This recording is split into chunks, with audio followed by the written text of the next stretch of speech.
children of the night. Kill you! I've just seen death. Do you know what the most frightening thing in the world is?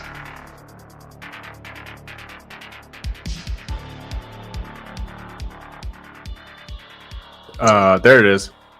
Chad, hello. Hello, guys. How you doing? Good morning. Oh, a little bit of this, a little bit of that. Yeah, we're already recording, so I'll get right into it. Please. I wrote a little intro for you. I hope you don't mind. Oh, thank you. An intro. All right, it's not a poem. Okay. Ladies and gentlemen, we have the biggest episode of Macabrecast today. It is my immense pleasure to welcome novelist, author, and journalist, screenwriter and producer, winner of National Geographic's #1 Squirreltographer Award. Thank you. Podcaster extraordinaire, and some have called him the Vince Lombardi of The Bachelor. Yes. Ladies and gentlemen, handsome Chad No God Kultgen. Thank you so much. Mr. Kultgen, thank you so much for being on. My pleasure. I had to write in your new moniker, handsome, at the front of it. Just, yeah. I mean, I've never been called that until the Dudesy AI called it. I'm very happy to have that as my new moniker. Hey, if an AI called me handsome, I'd take it. Yes. So what's up, guys? How you doing this morning? Good. Yeah, A couple of things I wanted to mention real fast. About 8 months ago, because of you, I started eating vegan. Oh, So 8 months ago, I've been eating vegan for 8 months. that's great. Yeah, feel a lot better. he's online when I tried to offer him something and he was like, "Oh, I'm vegan." I was like, "What the fuck?" I'm like, "All right." Tried to. But it was a rolled up pizza, like a taquito. It was in a Ziploc, dude. Yeah. No, that's great, man. I'm glad it's doing well for you. Yeah, it's a big change. I went from keto to vegan, so it was a real big change. Yeah. Also, to toot my own horn for a second, I believe that I hold the record for the longest moment of silence after my question was posed on The Necessary Conversation to your parents, which was, what was Bob and Mary Lou's favorite of Jesus's teachings? I remember that one. Yeah. And Bob's response was, to be Christian, which blew my fucking mind. I didn't know how to. I mean, my dad is blowing my mind constantly. Yeah. I remember that exactly. He was like, to be Christian. I didn't know like what kind of response I was going to get, but I wasn't expecting that. Yeah, I agree. And lastly, the 3 Shitty Nick Nolte's episode of 10 Minute Podcast is perhaps the funniest episode of a podcast I've ever listened to. Do you remember that? Oh, yes, absolutely. I don't forget it. It was some of the hardest laughing I think I've ever done in my life. That was like laughing so hard that you feel like you're going to puke or maybe pass out. Yeah. Multiple times. It was absolutely a fun one to do. I'm Nick Nolte, get this sedan off of me. I almost crashed into a car listening to that episode. Oh, shit. Glad you Yeah. That's all we asked for you. So this is Macabrecast. Been doing it for about a year. It's part of the Gangline Assembly. It's a lot of different shows, but this one is based on paranormal, UFOs, ghosts, stuff like that, because who doesn't love a ghost story? Yeah. So I wanted to ask you if you have heard of the 4chan UFO whistleblower. Maybe. Can you give me some details on this? So back in April of this year, a man who claimed to be terminally ill started posting on the X forum of 4chan. Yeah. And said that he had been working as an analyst for UFO and UAPs up until 2021, until he was diagnosed with liver cancer. So he posted for about a month, and everyone was asking him questions and trying to get answers from him and trying to trick him and everything. But so are you familiar with this at all? Yeah, I do remember when this happened. He was basically claiming that like there's a wide network of different alien races that we work with and shit, right? That was part of it. He said that the UFOs are mostly unmanned drones, save for the few times they have found actual bodies in them. Right. They are built to spec each time they are deployed. Sometimes they find very thin vehicles with just sensory equipment. Sometimes they find full labs with bodies. And they're all created by mobile underwater construction facilities in the Bermuda Triangle. Yes, I do remember when this came out. And I mean, this kind of rumor or conspiracy theory, whatever you want to call it, about the Bermuda Triangle specifically, housing some kind of machinery that creates UFOs or has technology beyond our understanding. That rumor has been around for a while. So it's, with shit like this, there's obviously no way to corroborate this. There was no possible way to check if this guy's even real. We'll never know.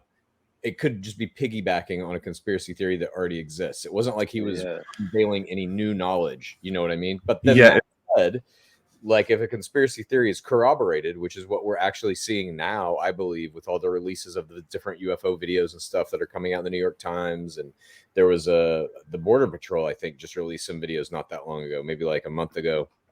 I think I missed that. Yeah. So there have been all these videos coming out, and multiple branches of the United States government, including military branches and Department of Defense and whatever, they've all come out, stood by these UFO videos as real. And they have all said, basically, especially like David Grush in that open congressional hearing, that we are not only studying UFOs, we have alien bodies, they're in hangars, all this shit. Harry Reid said that in that first New York Times article back in 2016. Yeah. So that conspiracy, the conspiracy of the United States government and most global governments, I guess, as well, have been lying about and keeping secret a giant program to try and study and understand UFOs. That conspiracy is fucking real. That's not conspiracy theory. That's 100% true. So if that one is true, you kind of are now in this world where you have to look at every conspiracy theory surrounding UFOs and aliens and whatever and be like, well, fuck, how much of this other stuff is true? I don't know. Yeah. The triangle thing to me seems like fucking insane, but it also seems insane to me that the United States government would be putting out videos of UFOs in the year 2023 and be like, no, these are all fucking real. Meanwhile, destroying for lives for 80 years when someone comes out and says, I saw something, and they call them crazy or whatever. Yeah. Like they should have. Sorry, go ahead. It's crazy, like because it seems like it's a piece of the puzzle that fits so nicely that is very convenient. Obviously, it's like fake. But what if it's a real piece of the puzzle that fits so nicely, right? You're like, that's what I'm saying, dude. Once you're through the threshold of like the government is now saying UFOs are real and that we're studying them, you have to go all the way back to Roswell, 1940s, and look at that first time that it came out in a newspaper the next day in Roswell saying they found alien bodies, a UFO crash, and then the government comes in and is like, no, it was a weather balloon. They give him some tin foil and some plastic wrap. And like, this is what you saw. If the very first publicized encounter of our government or even humanity in America with a UFO was hoaxed by the government to try and discredit anybody who said otherwise, if the first one was that, how many of these other things? There's stories about like Nixon showing Jackie Gleason an alien body at an Air Force base in Houston. There's stories about Eisenhower fucking shaking hands with an alien in the White House. You know, like, I don't know. Is any of this shit true? It could be now. It could be. You know? So he goes on to say that this thing destroys anything that tries to come near it in an aggressive manner. Yeah. He believes that the facility has been active on Earth for at least 100 years, but possibly on Earth since 4000 BC. Mm-hmm. They're not here to harm us. They're acting as zookeepers of sorts to observe us, the wildlife, that is, until there's a problem, such as we destroying things or destroying each other. Mm-hmm. When a craft crashes, they cut their losses and another one is made. So we apparently have all these crafts, and they believe the construction is being driven by AI, which begs the question: what is Dudesy up to? Yeah, I have no idea. Dudesy has come from the Bermuda Triangle or not, but the idea that when these things crash, it just makes another one, spits them out. I mean, here's the deal with UFO crashes. Like, why has there never been a UFO crash in a fucking building in downtown New York City? You know what I mean? Yeah. Crash in semi-remote locations. Swoops in to like scrape it up before anybody can take pictures or see it. That part to me is like, I think Roswell was a real UFO crash. I think they do crash, but or maybe they just at this point stay away from like large population centers specifically because of that. I don't exactly know. There are pieces of this story that don't quite fit. There are really big chunks of like missing information, obviously. And I do think that, you know, if you listen to like Bob Lazar, who's a famous person in ufology. Yeah, familiar with him. Yeah, okay. For those who may not know, he came out in the 80s and basically was a whistleblower saying that the United States government hired him to work outside of Area 51 and reverse engineer UFO that they had in this hangar. And everybody, he was discredited, the government discredited him, all this kind of stuff. Now he's kind of, I think, seen in a different light now that we have all this stuff coming out. But he basically was saying that that was the goal of that project, was to reverse engineer mechanically a UFO, figure out how it worked. And you can look him up and get into all the details of like this weird element they had and how it was manufactured and blah, blah, blah. But I think that idea that we've been trying to figure out how these things work is 100% true. And I think that started since Roswell or potentially even before, I don't know. That was just the first time that it was like the public found the UFO before the government did. And so the government had to be like, nope, we got to shut this up. So if it comes out that whatever these beings are, if they are either AI only or if they are us from the future, are you going to be disappointed if it's not like a creature from another world? Hell no. No. Anything, like right now, there's this crazy mystery about what are these things? How can they do the shit they do physically? Go 0 to 1,000,000 miles an hour and in air and space and water and all this shit. It's like at the very least, there is a giant leap forward in our fundamental understanding of reality, at least like the physical world. You know what I mean? Yeah. From these UFOs. And I'm always down with that. Like, I would love for it to be aliens, but if it's people from the future, that's fucking insane. That'd be fucking crazy. Then. Yeah, if it's like some kind of AI that just like went rogue, like Lockheed Martin was working on some kind of military AI system, and it was like, fuck you, I'm building my own robot factory in the Bermuda Triangle. That's fucking amazing too. Yeah. I'm for all of it. Yeah, for a while I held the theory that it's probably drones from a world that has long since gone away, and these are sent out all by AI, just monitoring different places. Sure, but the Mexico conference with the famous bodies, I think they skipped over the best part of it, which we were talking about it last week on our episode, which was the footage of the glowing orb with the square inside of it. Which is what some of the pilots had described was this ball with a square inside of it spinning around.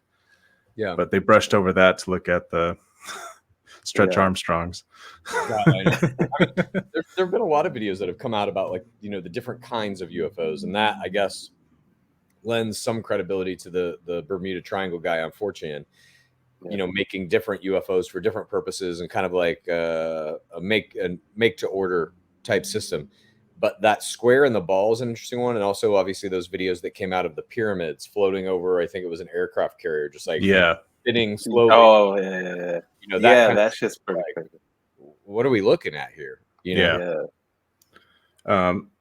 Someone had responded to him and said if they destroy anything that is aggressive coming towards the facility, the underwater facility, perhaps they could send a raft full of hippies to approach it. Because hippies are not threatening. Yeah, exactly. Make peace with it. Yeah, put a couple peace sign stickers on your aircraft or whatever. So like, hey, we're all good. That might start an intergalactic war. If I saw a raft full of hippies coming towards me, I might just start destroying everything. My bottom line with UFOs, whether they're aliens or people from the future or rogue AIs or whatever they may be, I think it is like, to me anyway, very clear that they are not here to help us, nor are they here to harm us. They would have done either of those things by now. And it seems that whatever's controlling these things has no fucking interest in interfering in our society, in our culture, in our species development for good or for bad. Yeah, other than when we start making nuclear bombs and putting them in big warehouses, they seem to be really interested in that. Yeah, I mean that is a thing that that's kind of like what people point to, like why Roswell happened was around the time of nuclear testing and all that kind of stuff. And sure, maybe, and there are all these reports of like UFOs flying over our nuclear arsenals and just like turning off the missiles and shit. Yeah. Dude, what'd you do? I didn't do anything, dude. That's my impersonation of the guys manning. It's pretty good. It's pretty good. Spot on from what I think. Yeah, that's pretty accurate. Who turned off the missiles? Yeah. Just blame the aliens in it. Yeah, exactly, dude. But I don't know. I mean, it stands to reason that if they give a shit about us using nuclear weapons and blowing shit up, they must care about something that will affect detrimentally. Either the human race, like they care about the at least keeping us going, or they care about something else that we're not aware of. Like, does a nuclear explosion fuck up something in like the quantum field or whatever? Yeah. They can't do their shit with their spaceships. Are we like some kind of are we like Dallas for American Airlines, just a big travel hub where all the UFOs come here before they slingshot out to wherever the fuck they're going? And if we start blowing up nuclear bombs, does it affect the capability of Earth to be that portal? Yeah, I don't know. And if they really cared, well, like, wouldn't you think they would make some kind of like a cleanup, like an ocean cleanup? You're like, I don't know, we throw plastic into the ocean and it just disappears, you know? But, yeah, oh, that's plastic. That's what I'm saying. Like, it doesn't seem like they're real concerned with humanity. They're just nuclear weapons. Like, we're doing a lot of other shit to really fuck ourselves up, and they're like, yeah, I don't give a shit, dude. Pollute your oceans, pollute your air, fucking have all the governments destroy all the fucking populations and lock us into slavery of one kind or another. That's all cool. Just don't fucking have nuclear weapons, you know? Yeah. I do like the idea of a stopover planet that we're just a hub. Clysor has to go to Xylon B, and you going to Earth? Yeah, I got to stop by Earth, you know. Yeah, exactly. Put your layover on Earth. Layover.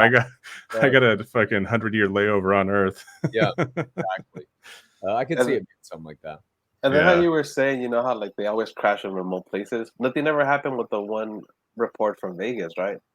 That the backyard alien. Yeah, the in backyard. Vegas. Like they just thought they saw something, and I think that was debunked.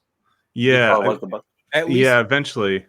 I mean, I don't know what they saw in the sky, but the people who said that they saw aliens, like physical like bodies walking around in their backyard, okay. I think that was debunked. People were fighting on Reddit about that for like 3 weeks straight. No, you can see the shadows. Like, no, dude. Yeah, that's a tractor. Yeah, you can see the shadow. There's no alien there. But it's interesting. It's an interesting time to be alive to see all this coming true. At the same time, you're talking about aliens. You're talking about AI. You're talking about what is going on in the American political system. Basically, the crumbling of American democracy, in my opinion. I think it's like, no matter what party you vote for, it's 100% clear. Corporations run it all, dude. Oh, yeah. And everyone's trying to realize it. Yeah. But it doesn't matter because money controls everything. Yeah. And the people who have the most of it will write the laws to give themselves more of it, so on and so forth, until the end of time. My dad, who's a very religious, he has a different theory about aliens. He said that when all the Christians are raptured up, the cover story is going to be that aliens took them, and that's why they are giving us information about aliens now. That's kind of cool. I'll roll with that one. Fuck it. And why does he think that it needs a cover up? I don't know. Yeah, God is like, listen. God is like, hey, let them know that this is fucking Christian. God. God. Alien fucking conspiracy theory that has everybody believing. They got Jesus. God Jesus is like, just comes down wearing a rubber mask of an alien. He's like, hashtag if you know, you know. Yeah. Exactly. Well, our time is wrapping up. Yes. But Chad, thank you so much for taking time out of your busy schedule to come on to our homely little, podcast, or with our 5 listeners or whoever, how many relatives I have that listen to this. As many as you have, I wish them all well. Thank you for listening, and thank you guys both for having me on. This has been a blast. Yeah, thank you so much, dude. Have a great day. You're cool. All right, you too, man. All right, bye.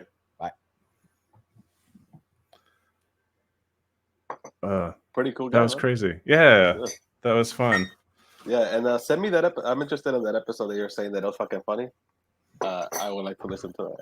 Which one? When you told them that you were listening to an episode and you almost crashed, and he was like, "Oh, I remember." Oh, the 3 shitty Nick Nolte's episode of 10-minute podcast. Yeah, it's Chad Kultgen, Tommy Blacha, and Will Sasso all doing Nick Nolte impressions over each other. It just goes on and on and on. But yeah, I'll send it to you. So yeah, that was our interview with Chad Kultgen. How cool of him to do that. This yeah, I wasn't expecting to get an interview with him anytime soon, but fuck, that was cool. We got more shows coming up, and more Frank Welker Wonder Hour tomorrow. I think we're doing Transformers still. I don't know how the fuck we are still on Transformers the movie after 4 goddamn weeks. This motherfucker does everything, dude. And then we got more episodes of Macabrecast. And Gabriel, thanks again for coming on. It made me feel less nervous with you being here. And cool. My fucking cat was pulling cables the entire. I heard like, dude. you only ever hear the cat like a couple times. Like it started getting crazy for a little bit. Like let me in. Like probably like 5 seconds. I was like, oh, this cat's about to go. Yeah. All right, everybody. Thanks again for stopping in, and we'll see y'all again soon. Right. Bye. I love you. Probably not. The people, right? Okay. No. I'm talking to you. Oh, you're talking to me? I can't hear you through my headphones. Oh, your earphone's good. Never mind. Don't worry about what I said. All right. Bye, everybody. Later.